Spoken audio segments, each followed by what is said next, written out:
niendelee kuwapongeza halmashauri ya Tanganyika kwa ubunifu wa kuweza kubuni miradi ambayo inakusudia kuongeza huduma, lakini wakati huo huo inakusudia kuongeza upatikanaji wa mapato ya halmashauri. Shule hii ya mchepuo wa Kiingereza ni shule ambayo kwa kawaida huwa inalipiwa kiasi fulani cha fedha, na mkurugenzi ametangulia kusema italipiwa, lakini ni kiasi ambacho wananchi wengi watamudu. Hilo ni jambo jema sana, kwa sababu malengo ya Mheshimiwa Rais ni kuhakikisha kwamba mwananchi wa kawaida anafikiwa na huduma zozote zinazoanzishwa kwenye maeneo yetu. Kwa hiyo msiweke bei ambayo sasa shule hii itakuwa kama vile inatengeneza madaraja ya wananchi au madaraja ya watu, kwamba madaraja fulani wanasoma kwenye ile shule ya mchepuo wa Kiingereza na madaraja mengine yanasoma kwenye shule nyingine kwa sababu ya uwezo. Uhuru huu wa kielimu uwe ni ule uhuru ambao mwananchi atachagua, akimleta hapa English medium au akimpeleka kwenye shule ya kawaida. Ubora ni ule ule, uzuri ni ule ule, huduma bora ni ile ile ambayo inatolewa na watumishi wetu. Kwa hilo ni jambo la kwanza. Ni mradi mzuri, ni ubunifu mzuri, na muendelee kubuni hivyo na miradi mingine ambayo itaweza kuongeza mapato ya halmashauri ambayo baadaye yatakwenda kuwahudumia wananchi. Kwa mujibu wa taarifa iliyosomwa hapa na kwa mujibu wa maswali niliyouliza na nikajibiwa, shule hii imeanza mwaka 2024 na inakusudiwa kukamilika mwaka huu 2026, lakini ukiangalia mtiririko wa fedha zinavyopangwa uoni ile nia kwamba inakamilika mwezi wa 6. Sasa nitoe maelekezo. Jambo hili zuri halipaswi kuchelewa. Tarehe 1 mwezi wa 7 mwaka 2026 shule hii ifunguliwe na ianze kutoa huduma kwa wananchi. Manake utaratibu wa kutoa kiduchu milioni 10, milioni 20, milioni 30, utakuta jengo lililotangulia mara ya kwanza kabisa linaanza sasa na kupata itilafu za hapa na pale. Mradi usipoutumia, sisi wote tunajua, tuna uzoefu. Ujenge nyumba yako hapo afu umeifunga tu milango, madirisha, uitumii, itaharibika haraka kuliko ambayo unaitumia. Sijui hiyo sayansi ikoje, mimi sielewi, lakini inakuwa hivyo. Sasa hatutakubali mradi kama huu mzuri, umetumia fedha za mapato ya ndani, fedha za wananchi, kodi za wananchi, halafu mradi unachelewa kuanza, na matokeo yake tuanze kuona uharibifu wa majengo umeanza kutokea. Kwa hiyo niagize, ongezeni umakini, ongezeni mafundi, ongezeni fedha na kila kinachohitajika. Ongezeni usimamizi kuhakikisha ubora.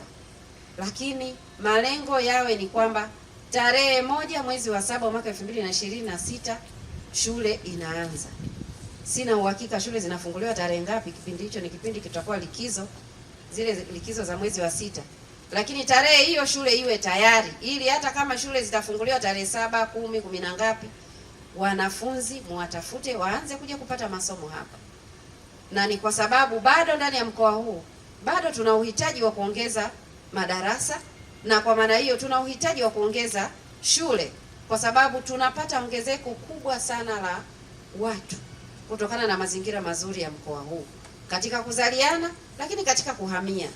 Kwa hiyo ili kutengeneza mazingira mazuri ya kukidhi idadi ya watu wanaoongezeka kwa asilimia takriban 7.1 kwa mwaka, ni lazima tuendelee kujenga shule za msingi, tuendelee kuongeza madarasa, lakini bila kusahau kwamba lazima shule hizo zote ziwe na madawati, kiti, meza kwa ajili ya wanafunzi wa Kitanzania kupata hadhi na heshima ya kuvikalia, na sio kujenga madarasa halafu wanafunzi waende wakakae chini.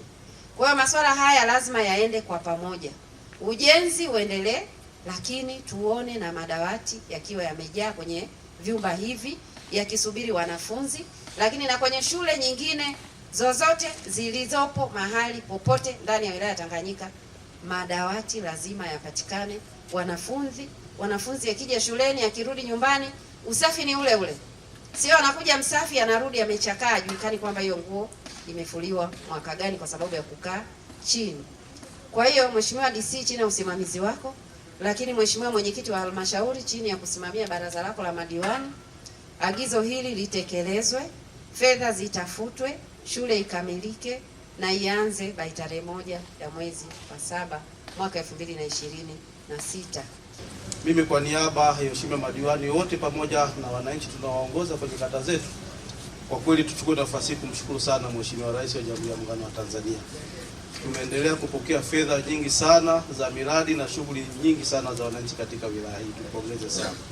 Kwa tunaomba utufikishe salamu hizi kwa Mheshimiwa Rais kwamba tunafurahi na tunampenda sana, hasa kwenye shughuli hizi za fedha ambazo tunazipata kwenye maeneo mbalimbali. Mheshimiwa mkuu wetu wa mkoa, nikushukuru pia kwa jambo hili la pili katika mradi wa pili, kutuwekea jiwe la msingi katika shule hii ya mchepuo wa Kiingereza.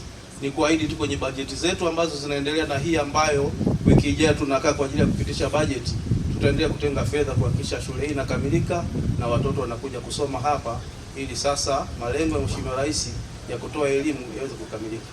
Mheshimiwa Mkuu wa Mkoa, Halmashauri ya Wilaya ya Tanganyika katika kutimiza azma ya kuboresha elimu na kuongeza vyanzo vya mapato ya ndani, mwaka wa fedha 2023/24 iliamua kujenga shule ya elimu ya awali na msingi ya mchepuo wa Kiingereza yenye thamani ya shilingi milioni 486.4. Mpaka shule inakamilika hatua ya awali ya kusajiliwa kwake. Mheshimiwa Mkuu wa Mkoa, mradi wa ujenzi wa shule ya awali na msingi uko katika hatua mbalimbali sawa na 45% kwa ujumla wake kwa mchanganuo ufuatao. Upande wa elimu ya awali, ujenzi wa madarasa mawili ya awali umekamilika ambao ndio huu hapa tumesimama. Ujenzi wa chumba cha kupumzikia wanafunzi wa awali uko hatua ya msingi, ndio ule kule mbele yetu unaendelea na ujenzi. Ujenzi wa uzio uko hatua ya maandalizi kwa maana mobilization, mkataba umeshasainiwa. Ujenzi wa matundu 9 ya vyoo uko katika hatua ya manunuzi, tangazo lake limetangazwa na mchakato unaendelea. Ujenzi wa miundombinu ya michezo bado haujatangazwa. Mheshimiwa Mkuu wa Mkoa, upande wa elimu msingi, ujenzi wa vyumba 6 vya madarasa ambavyo vinatarajiwa, vyumba 4 na ofisi viko hatua ya umaliziaji. Aidha, vyumba 2 na ofisi viko hatua ya msingi, ambapo kwa ujumla upande wa elimu msingi tutakuwa na vyumba 6 vya madarasa.